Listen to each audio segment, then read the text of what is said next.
Calculation of magnitude and phase of resultant. बस 45 minute ढंग से पढ़ लो, लगभग आधा खत्म कर दूंगा मैं इसे आज। रिजल्टेंट है ना, क्या है हमारे पास, एसी फिजिकल क्वांटिटी। चलो छोड़े, काय का हेडिंग लिखो, है ना, बस इतना ही बहुत है। रिजल्टेंट। तो बेटे कभी कभी क्या होता है कि एक इक्वेशन की जगह पर हमारे पास दो दे रखी होती हैं, ठीक है। अब समझना यहां से, यहां पर हम वेव्स में भी अप्लाई कर सकते हैं इसे, वेव ऑप्टिक्स में भी अप्लाई कर सकते हैं इसे, और एसी में भी। तो जो मैं रूल समझा रहा हूं समझिएगा। हमने मान लिया suppose let we have I1 is equal to 100 sine 314t और प्लस 30 डिग्री ये दे दिया, और I2 is equal to -50 cos 314t और माइनस बल्कि प्लस कर लो, प्लस 30 डिग्री ये दे दिया हमें, ठीक है। Now we wish to find all specifications as well as resultant. क्या निकालना है इन दोनों का, रिजल्टेंट। तो जो रिजल्टेंट की इक्वेशन होगी वो होगी हमारी I R is equal to I not R, resultant sine omega T plus minus five R. Five R बेटे वेयर वेयर जो आई नॉट आर है that is equal to square root of I X square plus I Y square, जैसे ही parallelogram law of vector addition में है, क्योंकि X component और Y component दोनों एक दूसरे से क्या होते हैं, परपेंडिकुलर। दैट्स वाई आगे का जितना भी पार्ट है वो जीरो हो जाएगा। तो I X square plus I Y and five R resultant phase is equal to tan inverse I Y upon I X. ये दो पॉइंट आपको याद रखने हैं। This is the procedure to find the resultant current, resultant voltage, resultant magnetic field, resultant EMF, whatever any type of physical quantity. कौन सी physical quantity, AC physical quantity, ठीक है। अब सबसे पहला स्टेप क्या है इसमें कि जो हमारे पास कोसाइन फंक्शन है उसको किस में कन्वर्ट करेंगे हम, साइन में। तो हम सबसे पहले इस इक्वेशन को कन्वर्ट कर लेते हैं। भाई ये तो साइन में गिवन है, ये एज इट इज रहेगी, नो चेंज। और यदि ये नेगेटिव है तो इसको भी पॉजिटिव कर लेंगे, कोई दिक्कत नहीं है। तो I2 इज इक्वल टू, बाहर कैसा साइन है, माइनस, तो ये हो जाएगा 50 साइन 314t। मैंने कल बताया था बाहर यदि नेगेटिव तो अंदर नेगेटिव 90 ऐड हो जाएगा, प्लस 30 और माइनस 90। तो ये this equation can be expressed as 50 sine 314t और माइनस 60 डिग्री, ठीक है। तो बेटे अब हमारे पास दोनों इक्वेशन किसकी फॉर्म में आ गई, अब ये भी साइन की फॉर्म में है, ये इक्वेशन भी साइन की फॉर्म में है, और ये भी इक्वेशन हमारी साइन की फॉर्म में है। जब दोनों को हमने इक्वेट कर लिया, इक्वल कर लिया, तो now draw the table. The best procedure बता रहा हूं मैं, दूसरा स्टेप, ड्रॉ द टेबल। और जब आपको तैयारी हो जाए तो आप डायरेक्ट भी कर सकते हैं, और नहीं तो नहीं करने की तो कोई दिक्कत नहीं है, डायरेक्ट समझो, कोई टेबल वेबल ड्रॉ नहीं करनी, कोई नर्सरी के बालक नहीं हो आप। देखिए सीधा सीधा आई एक्स की वैल्यू क्या होगी, I X that is the cosine component of all the given equation. भाई एक्स का मतलब है एक्टिव कंपोनेंट, और एक्टिव कंपोनेंट को कहते हैं हम कॉस, क्या बोलते हैं, कॉस। तो I X is equal to I01 cos phi 1 plus I02 cos phi 2, और इसका मतलब है I01 क्या है, कंपेयर करो मेन इक्वेशन से, तो I naught sine omega T plus minus five. तो बेटा I नॉट की वैल्यू कितनी है, यानी कि I नॉट 1 हो जाएगा 100 cos, इसका फेस एंगल कितना है 30, माइनस का 30 डिग्री है, कितना है 30 और प्लस आई नॉट 2 ये है 50, तो ये आ जाएगा 50 cos 60, cos 60। इसका फेस एंगल कितना है 60, तो यहां लिखेंगे -60। क्या लिखेंगे -60। जैसा एंगल है जैसा एंगल है वैसा ही रहेगा -60। इसको सॉल्व कीजिए, कितना आएगा, ये आ गया 50 नहीं 50√3, ये हो गया 50√3 और प्लस cos 60 की वैल्यू कितनी होती है 1/2 और cos माइनस थीटा क्या होता है cos theta. cos minus theta is equal to cos theta, same रहेगा। तो ये हो जाएगा हमारे पास 25। कितना आ गया 25। ठीक है, इसी तरीके से आई वाई लिखिए, तो आई वाई की वैल्यू क्या हो जाएगी आई नॉट साइन फाई 1 और plus I naught 2 sine phi 2। I naught 1 की वैल्यू 100 साइन 30 और प्लस आई नॉट 2 की वैल्यू 50 साइन माइनस ऑफ 60। तो आई नॉट साइन 30 की value 1/2, that's why it is 50 और sine minus theta is equal to minus sine theta, तो -50√3/2 that is equal to 50 -25√3 25√3।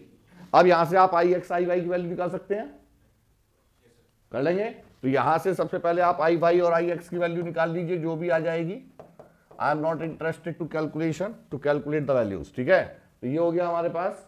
और इसकी value को आप यहां पुट कर दीजिए, तो क्या आ जाएगा आई नॉट आ गया रिजल्टेंट, और यहां वैल्यू पुट कर देंगे तो क्या आ जाएगा इसका फेस एंगल। बताइए करके कितना आएगा,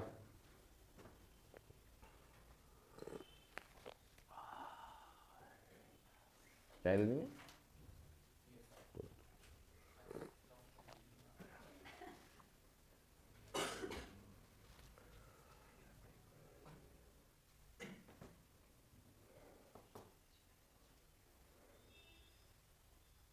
इतनी ठंड भी सही नहीं है,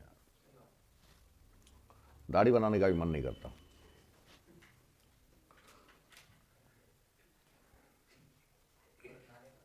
है नहाने में 2 मग्गे पानी डालो तुरंत बाहर आ जाओ, दाढ़ी में तो रगड़ नहीं पड़ा है ना वो बहुत देर तक।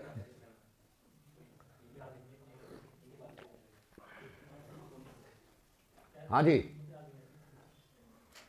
जल्दी जल्दी कर ले, कैलकुलेशन नहीं की जा रही, बातचीत करना शुरू कर दिया। कितना आया ये आई एक्स की वैल्यू है, चलो जो भी आ गई मिट्टी डालो इस पे, है ना। तो जो भी आ जाएगी आई एक्स की वैल्यू आई वाई की वैल्यू, है ना। हमने मान लिया लेट ऑन सॉल्विंग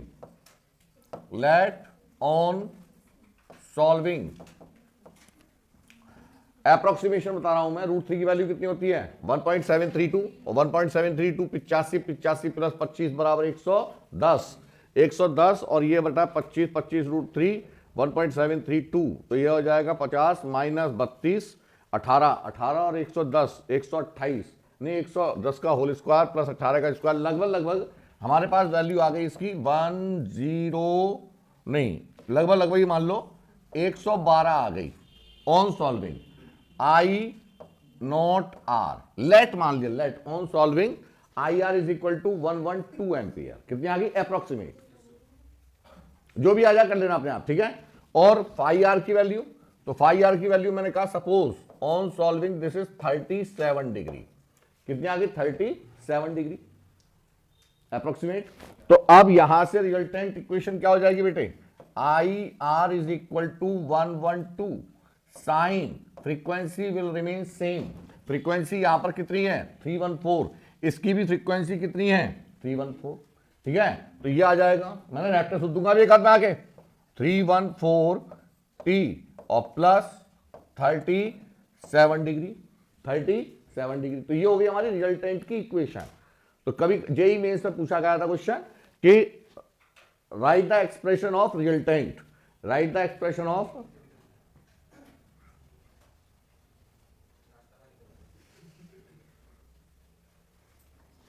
एक्सप्रेशन, ठीक है। तो ये आ गया हमारे पास रिजल्टेंट। अब हमने कहा find the RMS value, maximum value. तो मैक्सिमम वैल्यू कितनी होगी बोलो, 112, this is the maximum value. RMS value क्या होगी, मैक्सिमम वैल्यू अपॉन √2 यानी 0.7 मल्टीप्लाइड बाय 112। एवरेज वैल्यू क्या होगी 2 upon pi into maximum value. Peak factor क्या आएगा √2, फॉर्म फैक्टर क्या आएगा 1 अपॉन वो 1.11। ठीक है, इस तरीके से आप कैलकुलेट कर सकते हैं। Getting my point. तो यहां से all other specification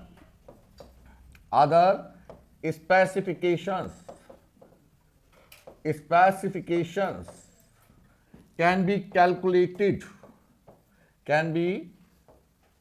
calculated by using formula, ठीक है, ये आप कैलकुलेट कर लेंगे। अरे कल बताए थे हमने, तो फिर हो जाएंगे। अब यहां से आता है फेजर डायग्राम क्या होगा। फेजर डायग्राम, तो बेटे हमारे पास मैक्सिमम एम्पलीट्यूड क्या है, ये है हमारे पास 100 और मिनिमम मैक्सिमम एम्पलीट्यूड आया 112। ठीक है, मिनिमम एम्पलीट्यूड क्या है 50। तो मैंने मान लिया let 50 centimetre is equal 50 ampere is equal to 1 centimetre. क्या मान लिया स्केलर फेजर डायग्राम के लिए। अब यहां पर ड्रॉ करने जा रहा हूं मैं स्केल फेजर डायग्राम। तो स्केल फेजर डायग्राम में सबसे पहले मैंने मान लिया 50 ampere is equal to 1 centimetre. आप कुछ भी मान सकते हैं, आइडिया हो जाएगा आपको। 1 सेंटीमीटर, 2 सेंटीमीटर, ठीक है। तो अब ये 50 ampere is equal to 1 centimetre. तो बेटा पहली इक्वेशन का एम्पलीट्यूड कितना है 100 और फेज एंगल कितना है 30 डिग्री, कितना है। तो इसका मतलब draw the 1 centimetre line at the angle of 30 degree. कितना, फ्रॉम द बेस एक्सिस। ये हो गया हमारे पास पहली करंट का फेजर रिप्रेजेंटेशन। यहां लिखेंगे 100 eight the angle of 30 degree. This is the first phasor representation. दूसरा क्या है 2 सेंटीमीटर लंबी लाइन ड्रॉ कर दी, कितने पर 30। अब दूसरा क्या है 50 at the angle of -60, eight the angle of -60। Minus का मतलब नेगेटिव डायरेक्शन में जाएगा, ये आ गया हमारे पास में। This is 50 at the angle of -60। ये हो गई हमारे पास second -60 second phasor. Resultant phasor क्या आया है 112 एट द एंगल ऑफ 37। तो 112 इससे थोड़ा सा ज्यादा होगा, तो ड्रॉ द लेंथ और ये हो जाएगा एट द एंगल ऑफ 30। तो 112 eight the angle of 37 degree. तो ये हो गया फेजर रिप्रेजेंटेशन। नहीं है बात समझ में। तो एमसीक्यू में देख के आइडिया लगा लेंगे आप कि विच फेजर रिप्रेजेंटेशन इज करेक्ट।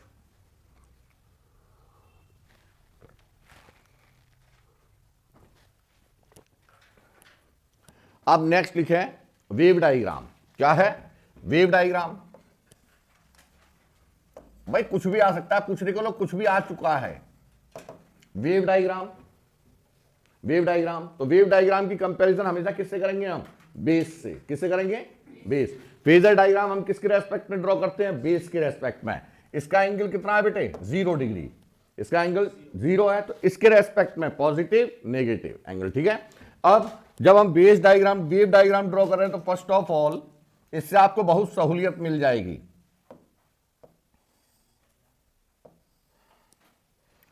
पहले आप वेव बना लो, ये बना लिया हमने वेव। ये कौन सी है जिसका एंगल 0 है, फेज एंगल कितना है इसका, phase angle 0। Sine wave form है, फेज एंगल 0 डिग्री। कहां से स्टार्ट हो रही है 0 से, तो फेज एंगल 0 है। अब पहला फेज लीडिंग है कि लैगिंग, पहली इक्वेशन क्या है 100 साइन 3140 प्लस 30 का मतलब लीडिंग है। तो इसका मतलब जो वेव फॉर्म ऊपर से आ रही है, और इसका फेज एंगल कितना है 100, वो सॉरी एम्पलीट्यूड क्या है 100। तो इस तरीके से ये आती हुई जो वेव फॉर्म नजर आए वो कौन सी है +30 की। वो किसकी है, अरे ये किसकी है, ये लीडिंग की है।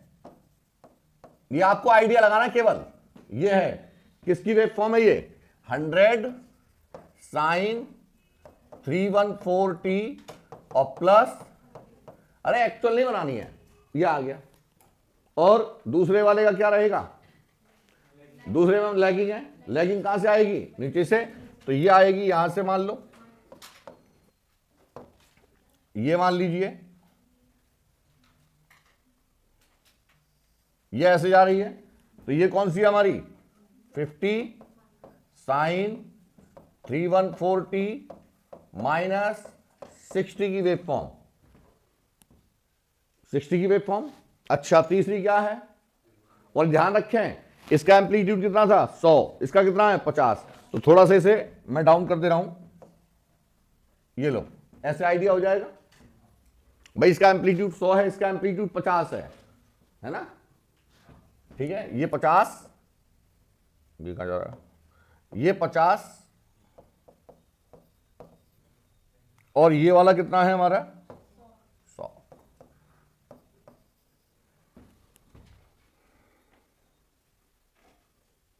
और थर्ड क्या होगी, उसका एम्पलीट्यूड इससे ज्यादा है, 37 है, तो हमने क्या कहा, हमें आइडिया लग गया कि अच्छा ये वाली भी कहां से आ रही होगी, ये भी ऊपर से आएगी, तो यानी कि ये यहां से स्टार्ट हुई, इसका एम्पलीट्यूड थोड़ा सा ज्यादा होगा, हल्का सा थोड़ा ऐसे मान लो, तो ये किसकी हो गई हमारे पास, रिजल्टेंट की, ये क्या है रिजल्टेंट,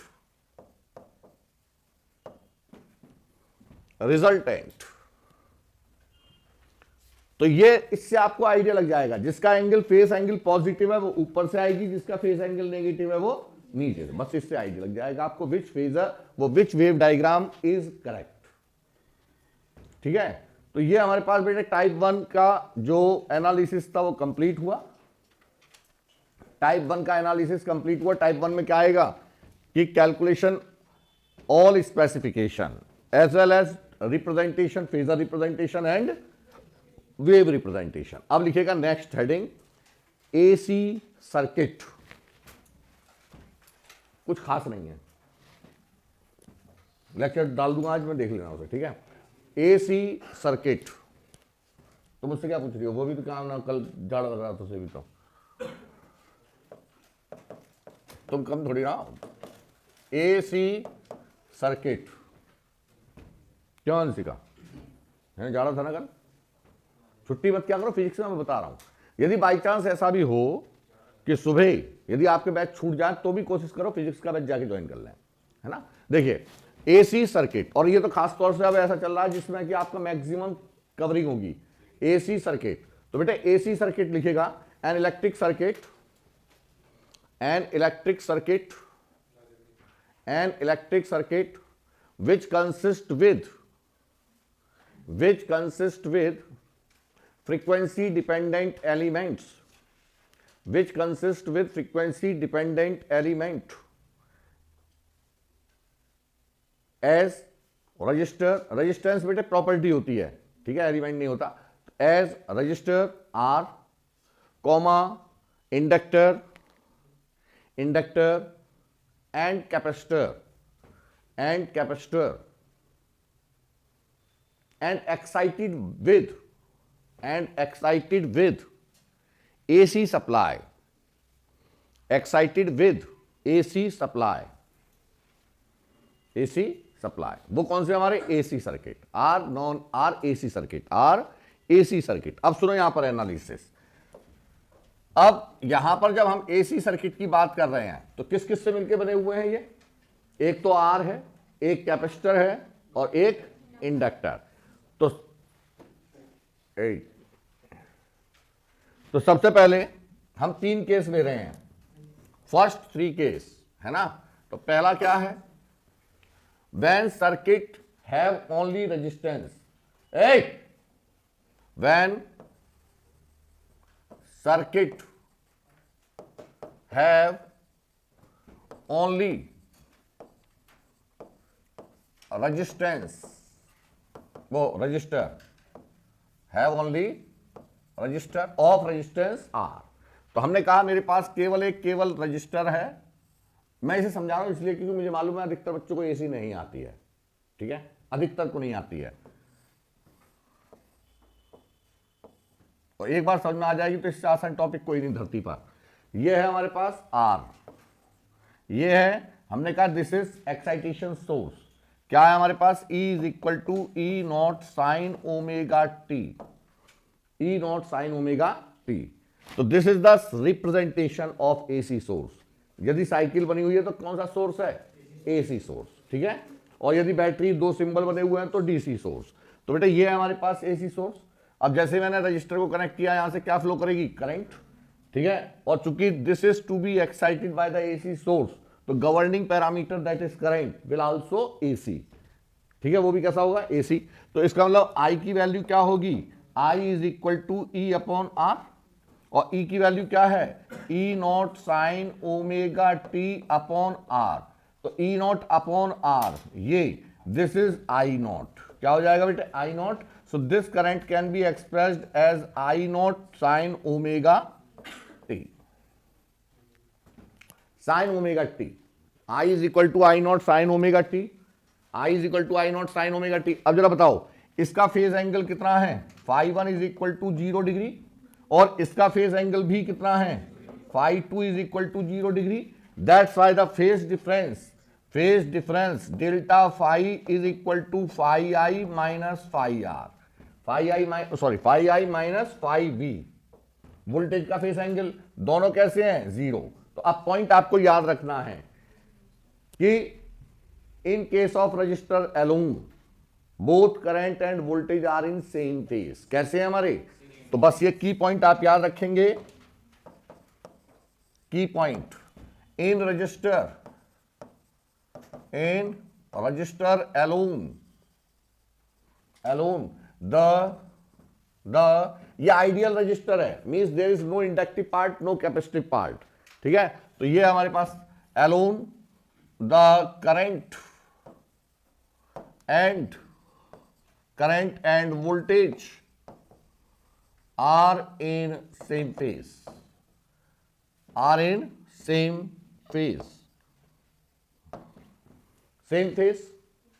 ठीक है। और यदि मैं इसका फेजर डायग्राम बनाऊं तो क्या बनेगा फेजर डायग्राम, तो बेटे सबसे पहले फेज एंगल कितना है, फेजर डायग्राम किसके बीच में, V और I, दिस इज V और I, फेजर डायग्राम। तो करंट कैसी है, मैंने कहा करंट का E का मैग्नीट्यूड क्या है, E का मैग्नीट्यूड मतलब वोल्टेज एंड करंट दोनों क्या है हमारी, इन same phase, voltage and current in same phase. अच्छा, तो यहां पर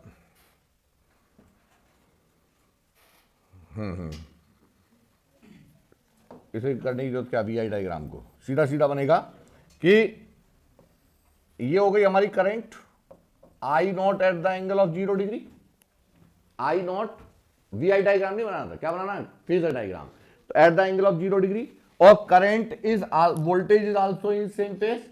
तो बेटा दोनों ये आ जाएगी voltage that is V at the angle of 0 degree, दोनों कैसे हमारे सेम फेज में। जिसका मैग्नीट्यूड ज्यादा उसका एरो बड़ा होगा, जिसका मैग्नीट्यूड कम है उसका एरो छोटा, ठीक है। ये आगे समझ में नहीं आया। और यदि वेव रिप्रेजेंटेशन है, दोनों का कितना है, 0 से स्टार्ट है, तो इसका मतलब this is the wave representation.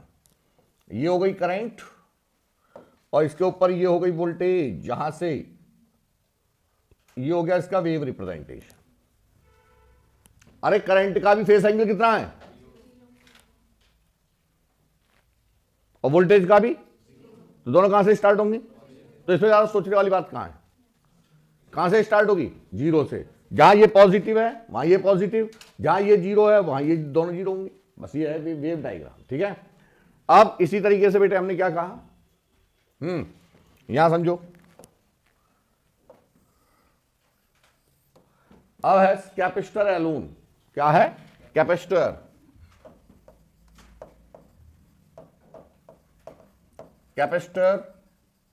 Elon means केवल और केवल सर्किट में कैपेसिटर है, प्योर कैपेसिटर। तो बेटा ये हमने मान लिया कैपेसिटर, और this is to be excited with AC supply. क्या है, E is equal to E not sine omega T. इसकी मैं पूरी एनालिसिस समझा रहा हूं आपको, क्योंकि एग्जाम में जो क्वेश्चन आएगा वो इसके बेस पर आ सकता है, ठीक है, एनालिसिस के बेस पर। तो ये है C। तो कैपेसिटर कैसी डिवाइस है, एनर्जी स्टोरिंग डिवाइस, ठीक है। अब सुनो ध्यान से, कि now it is to be excited with AC supply, ठीक। तो वोल्टेज यदि हम दे रहे हैं तो हमें क्या निकालनी पड़ेगी, करंट, और यदि हम करंट से एक्साइटेशन दे रहे हैं तो क्या निकालना पड़ेगा, वोल्टेज। दोनों दिया हो सकता है, वही वेरिएबल है, कैसा है हमारा, because it is varying with time T, advanced in forward direction, तो ये वेरिएबल है, वेरिएबल वोल्टेज, तो करंट भी कैसी आएगी, वेरिएबल। अब सुनो, करंट किसके केस में निकाल रहे हैं हम, आई निकालना है। आई इज इक्वल टू क्या होता है, by the definition I is equal to D Q upon D T, because it stores the energy, it stores the charge, it stores charge, ठीक है। तो चार्ज आ गया and energy stored in the form of electrostatic field, ठीक है। तो I is equal to D Q upon D T, and since Q बराबर क्या होता है, Q is equal to C E, मान लो सी वी, तो ये आ जाएगा बेटे I is equal to D Y upon D T C E, और सी कैसा है, कांस्टेंट, तो मैंने लिख दिया C D Y upon D T E not sine omega T, तो ई नॉट कांस्टेंट हो गया, that is the maximum value.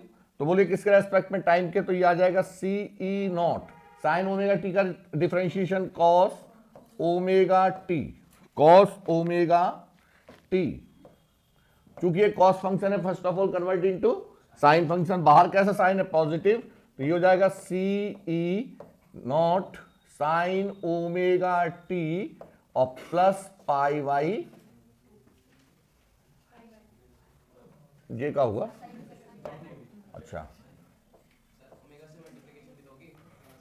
हाँ आ रही है, वो पहले करता, उससे पहले ये सरक गई, चलो यहां लिख दे रहा हूं नीचे, हाँ जी, क्या आएगा ये, omega C E naught, cos omega दिया करेंगे तो ओमेगा आएगा ना, तो ओमेगा साइन ओमेगा नॉ, यहां पर भी ओमेगा आएगा, हाँ जी, प्लस पाई वाई 2। ये किसकी इक्वेशन है, करंट की।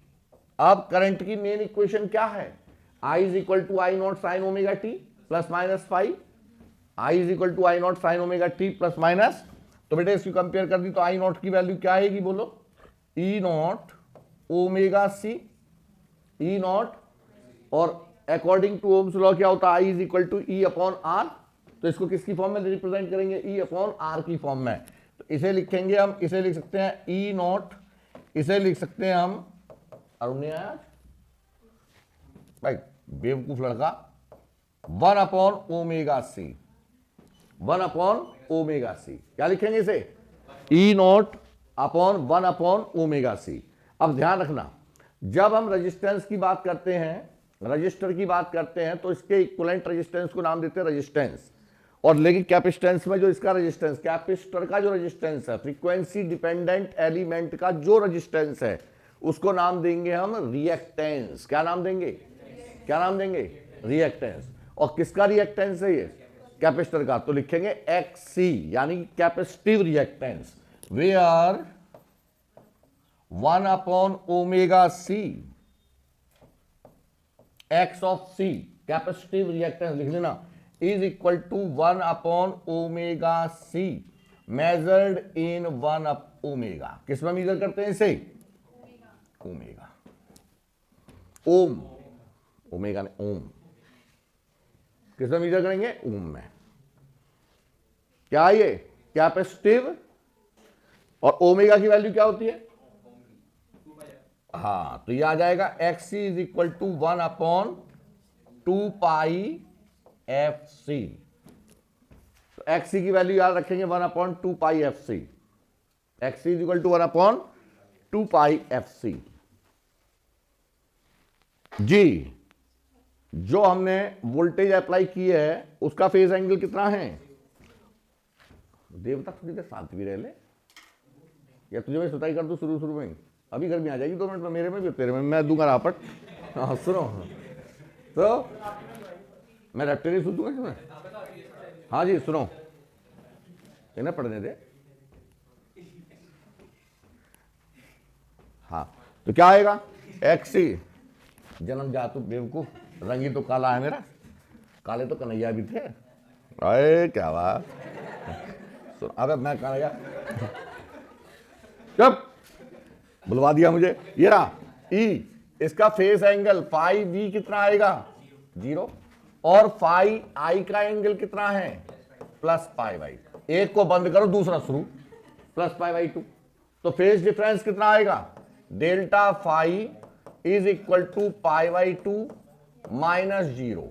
ठीक है, तो बेटा इसका मतलब एंगल क्या है इसका, दैट इज पॉजिटिव।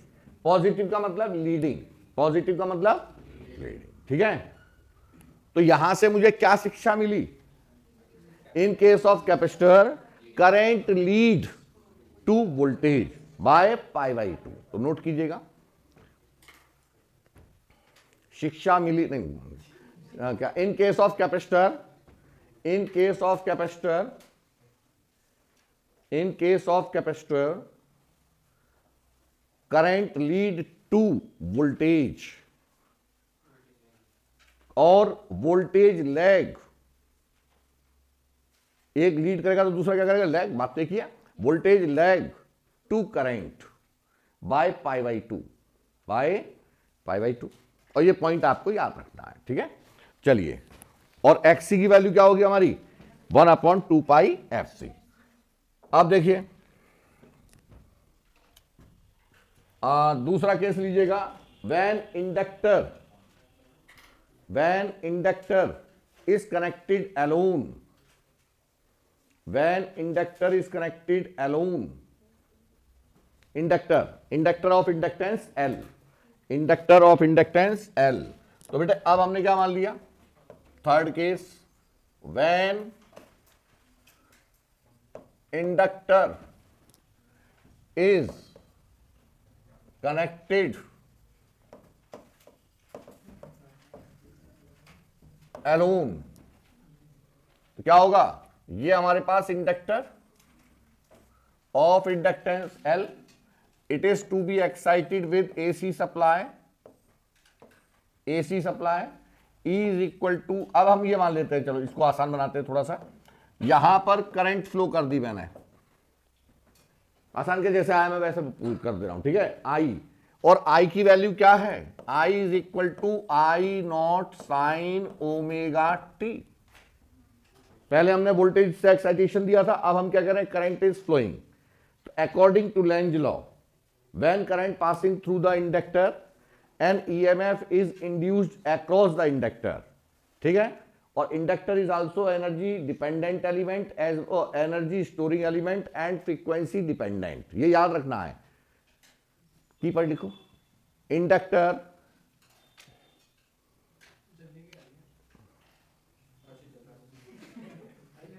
है कहां आ रही है,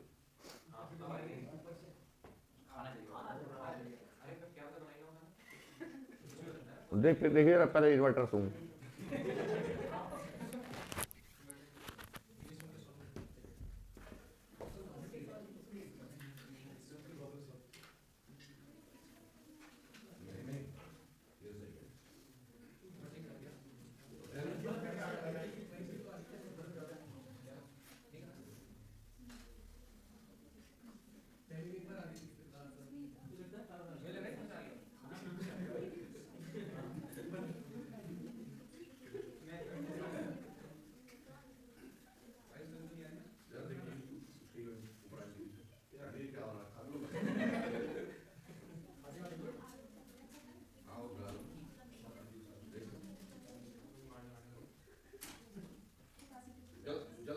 जल्दी आइयो।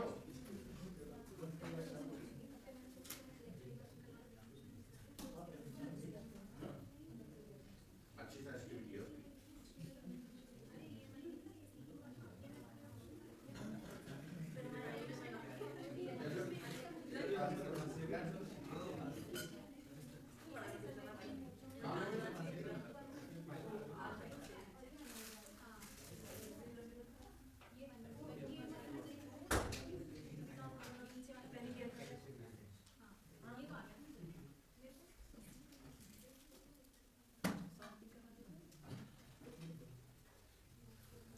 अभी आ रही है, कम हो गई।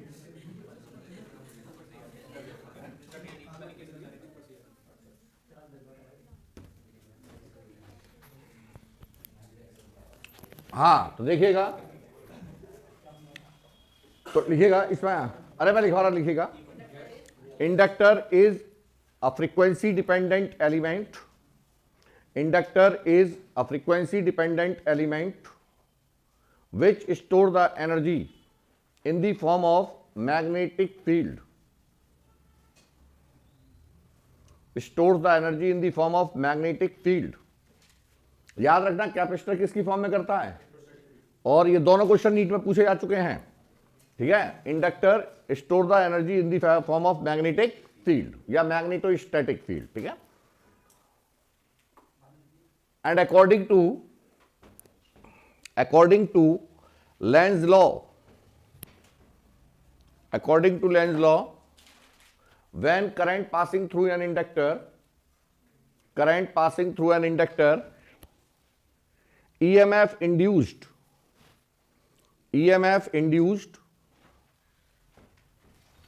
across the inductor, which always oppose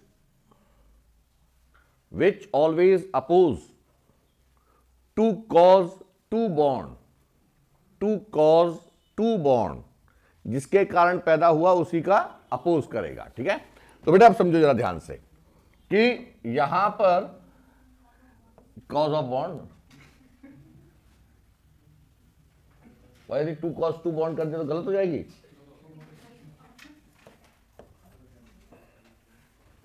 ये ई हो गया, और हमें निकालना क्या है, वी। क्या लेके आना हमें, वी। भाई हमने क्या सप्लाई दी है, करंट। पहले हमने किससे एक्साइटेशन दिया था, बैटरी से, अब हमने डायरेक्ट करंट फ्लो कर दी, और आसान बनाने के लिए नहीं, बल्कि जैसा पूछा गया मैं वैसे बता रहा हूं। तो ई है, तो बेटा वी क्या होगा, V is equal to minus of E. Induced EMF always oppose the source by which it is to be bond. अरे थोड़ी देर के लिए समझ लो, रैप्ट सुन दूंगा मैं। by which it is to be bound, V is equal to minus of E, and since in case of inductor E is equal to minus L di upon dt, that is the induced current।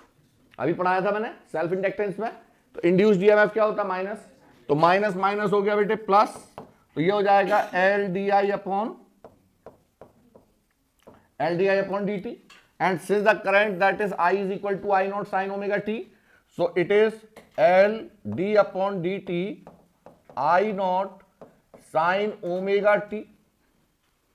V is equal to L I naught sin omega t का करेंगे तो omega cos omega with negative sine, नहीं cos positive, sorry, cos omega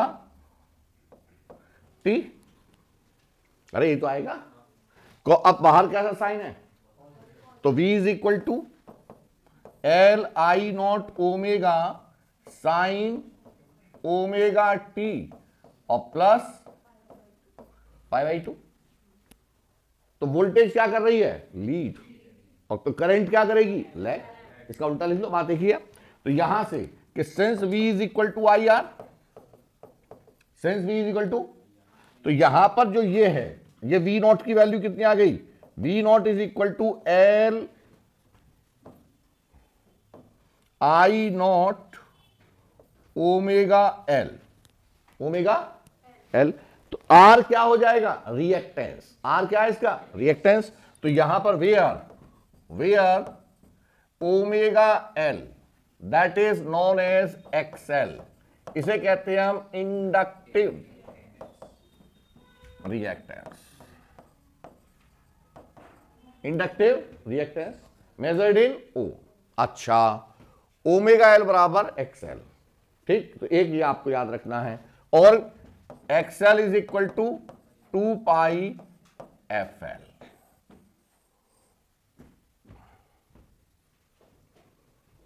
तो यहां शिक्षा क्या मिली, in case of, देखो की point, in case of inductor, in case of inductor voltage lead to current or current lag to voltage by 90 degree, by 90 degree, ठीक है बेटा। तो अब ये आपको याद रखना है। बाई चांस यदि एग्जाम में आप भूल जाएं तो मैं आपको एक मंत्र दे रहा हूं, सिविल, तुम भी पढ़ा लो आके, मैं जाऊं? इन्हें पहले क्या बता दो, वास्तव में कल से तुम्हारे बुलाना बंद करूंगा दोनों को। सिविल, ठीक है, यानी कि शिव जी की विल पावर, शिव की विल पावर, तो CIV शिव, और विल पावर VIL, है ना। तो सिविल, शिव का मतलब है C फॉर कैपेसिटर, अरे सिविल इंजीनियरिंग कर लो ना, ठीक है। तो C फॉर कैपेसिटर, पहले क्या आया बेटे, कैपेसिटर में पहले क्या आया, करंट, तो in capacitor current lead to voltage, याद रहेगा, in capacitor current lead to voltage by pi by 2, pure है। और विल का मतलब V for voltage, voltage lead to current by वो इन इंडक्टर, अब आप कभी भी नहीं भूलेंगे यदि आप इसे याद कर लेंगे तो, ठीक है। अब यहां पर भी याद रखें कि current, leading nature of current, leading, दूसरा पॉइंट लिखेगा, the leading nature of current signify, the leading nature of current signify the power factor is leading, power factor leading. तो करंट बेटे किसमें लीड कर रही है, कैपेसिटर में, है ना। And hence to improve the power factor of supply source, वो to improve the power factor, we must increase the capacitance value,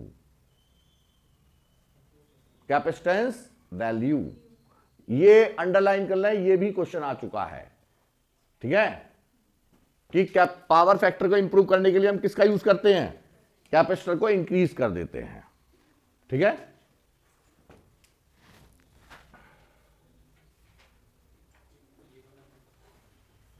done.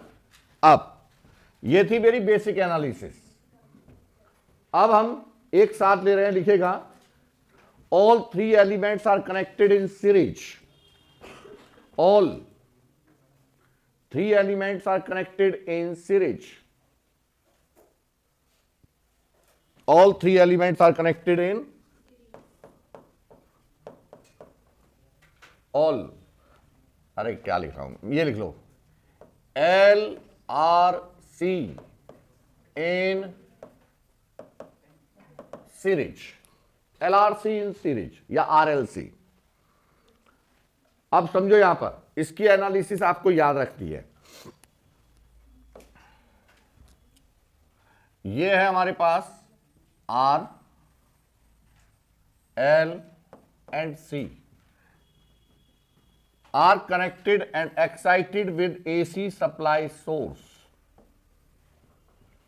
E is equal to E naught sin omega t, frequency dependent source है।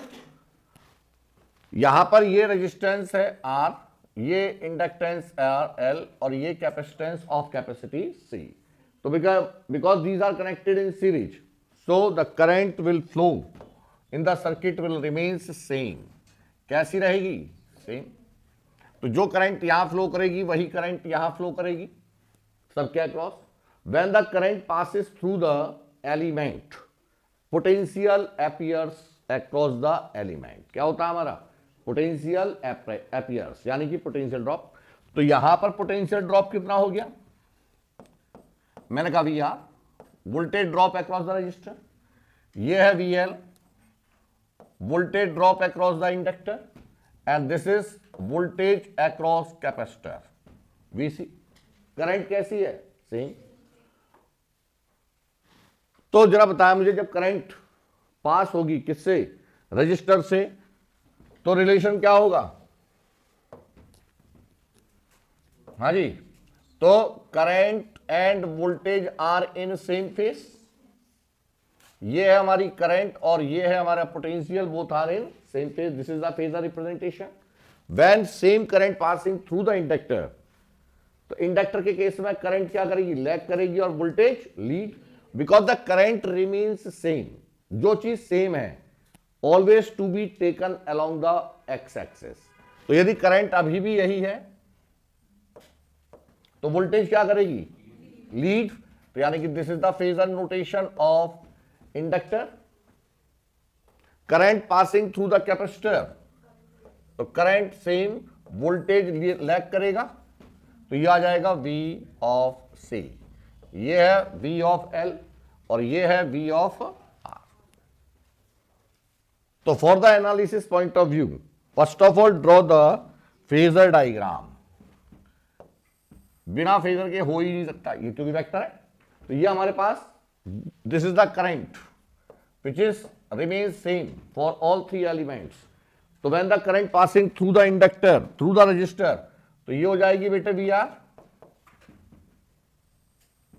Are, और ये क्या हो गया VL, और ये आ गया हमारा VC।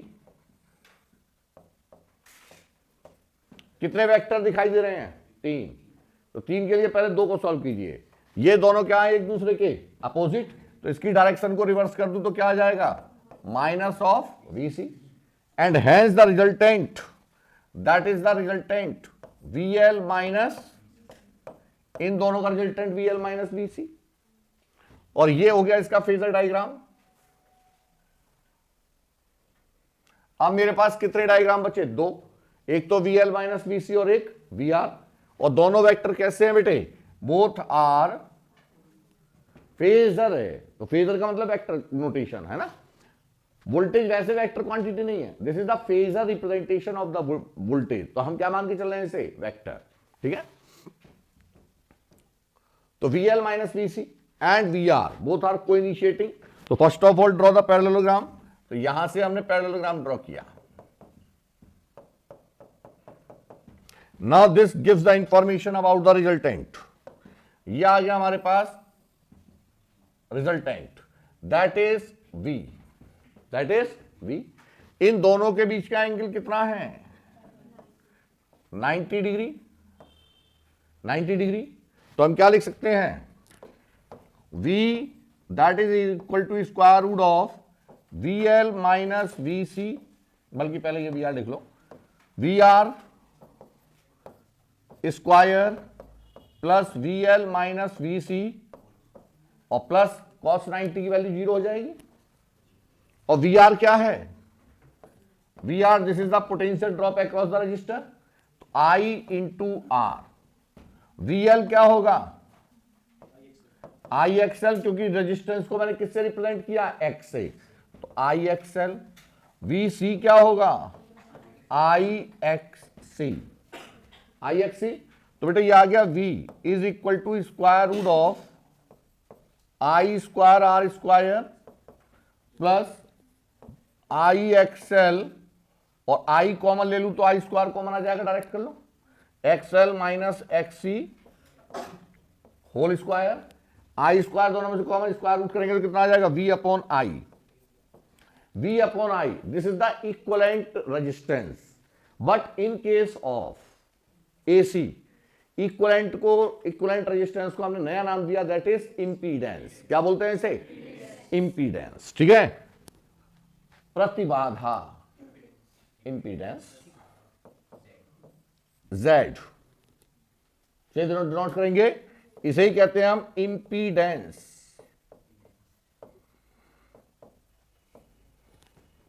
और इसका उल्टा होता है एडमिटेंस। क्या होता है, जैसे रेजिस्टेंस का उल्टा होता है कंडक्टेंस, ऐसे इंपीडेंस का उल्टा होता है एडमिटेंस। Y से डिनोट करते हैं, किससे डिनोट करते हैं, तो impedance Z is equal to square root of R square plus XL minus XC whole square. ये फार्मूला आप लोगों को याद रखना है, ठीक है, कि whenever it is required for the analysis of AC circuit, AC circuit, तो how to calculate the equivalent impedance, तो Z is equal to square root of R square plus XL minus XC। अच्छा, अब यदि RL circuit दिया तो क्या नहीं है, XC, तो XC गायब कर दो तो क्या बनेगा impedance, R square plus XL square, और यदि XL नहीं है तो R square plus XC square, minus XC का स्क्वायर करेंगे तो वही हो जाएगा प्लस। ठीक है, समझ में आ गया, नहीं आया, आ गया। अब फेज, क्योंकि ये वेक्टर है तो ये तो हो गया मैग्नीट्यूड, ये क्या है, अब हम निकाल रहे हैं फेज, रिजल्टेंट फेज। तो रिजल्टेंट फेज क्या होगा, phi R is equal to tan inverse, अरे भाई tan phi is equal to perpendicular upon base, तो tan inverse XL Y upon X, Y पर क्या है VL माइनस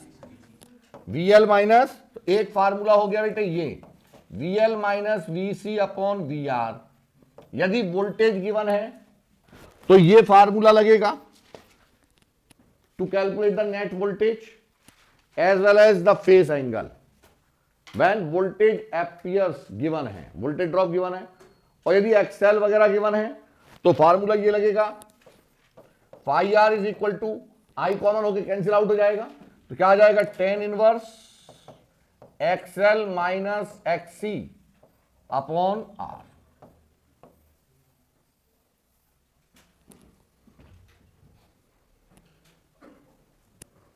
ठीक है, अब यदि XL नहीं L नहीं है तो क्या आएगा, phi is equal to tan inverse RC circuit के अंदर, RC सर्किट है तो phi is equal to tan inverse minus XC upon R, क्योंकि यहां पे होल स्क्वायर नहीं है, माइनस XC अपॉन आर, और यदि RL सर्किट है तो XL अपॉन आर। समझ में आया नहीं आया है? सारे वो पॉइंट करा रहा हूं जिनके ऊपर क्वेश्चन पूछे गए हैं। ठीक है, हाँ। अब पावर इन AC सर्किट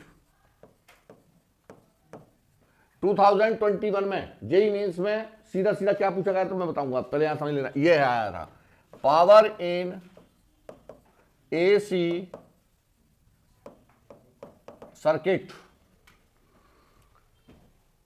तो जब हम DC की बात करते हैं वहां केवल एक ही पावर होती है, कांस्टेंट पावर, P बराबर I स्क्वायर R या P बराबर VI या P is equal to V square upon R लिखेगा।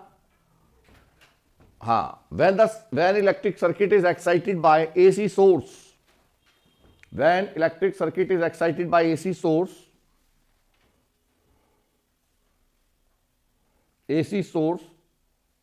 the power dissipation takes place an important role,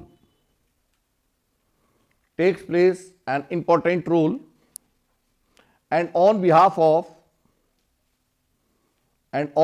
of active component and reactive component, active का मतलब along the x axis, reactive का मतलब होता है along the y axis। ठीक है, active and reactive component of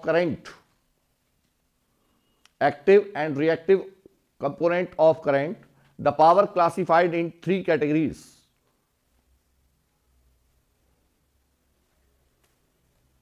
तो बेटा कौन सी है पहली पावर, देखो पावर, तो अब देखिएगा यहां पर सारी चीज मैं एक साथ लिख रहा हूं। पहली है हमारे पास में active power,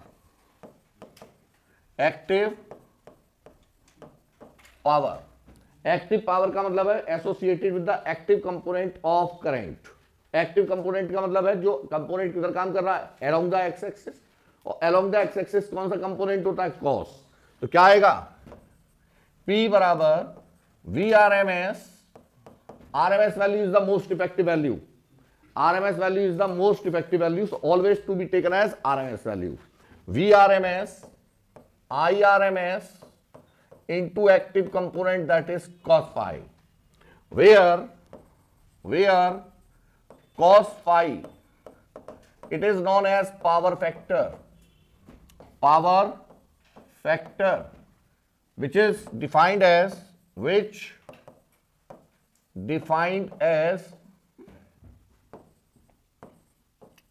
ratio of resistance to impedance। तो cos phi is equal to R upon Z. कैसी क्वांटिटी है? यूनिटलेस। कैसी क्वांटिटी है? क्यों? R is measured in ohm, Z is measured in ohm. lie between 0 and 1,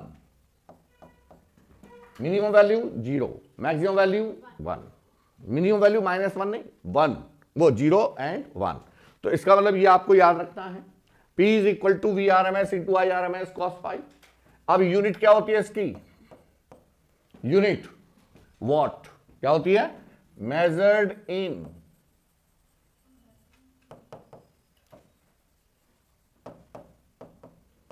what,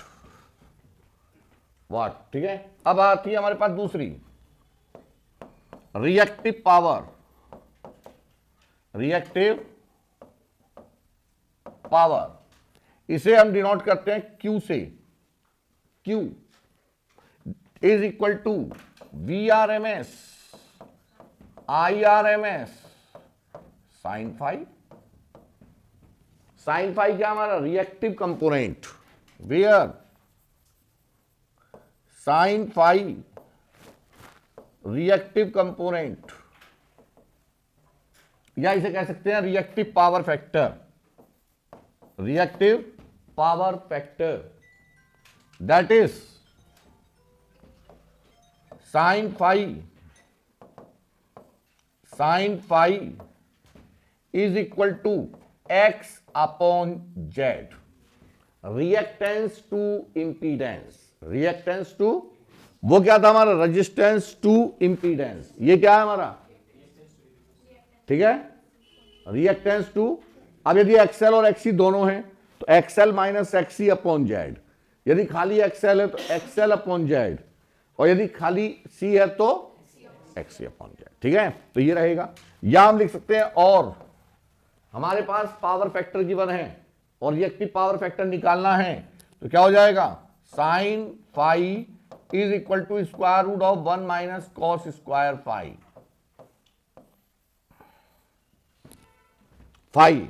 और इसको measure किस में करते हैं ये याद रखना बेटे। अब वार, VAR, इसे कहते हैं हम volt ampere reactive. Volt ampere reactive, volt ampere reactive. ठीक है। अब है थर्ड क्या है? That is total power. Third total power को डिनोट करते हैं हम S से। और ये क्या है बेटे? Active component and reactive component. तो क्या आएगी? S is equal to square root of P square plus Q square. ठीक है। और यूनिट क्या होगी? Volt ampere, measured in volt ampere. Volt ampere. तो क्या आया था पूछने के लिए? जेई में एस का मतलब है वोल्ट एम्पियर। तो formula volt ampere square is equal to watt square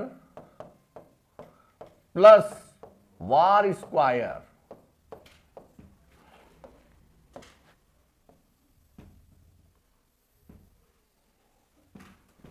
तो उन्होंने इनमें से शायद वाट और वार दिया था, वोल्ट एम्पियर पूछा था। कोई दो दिए रखे थे, एक पूछा था। तो जब फार्मूला ही नहीं पता तो लिख के क्या होगा?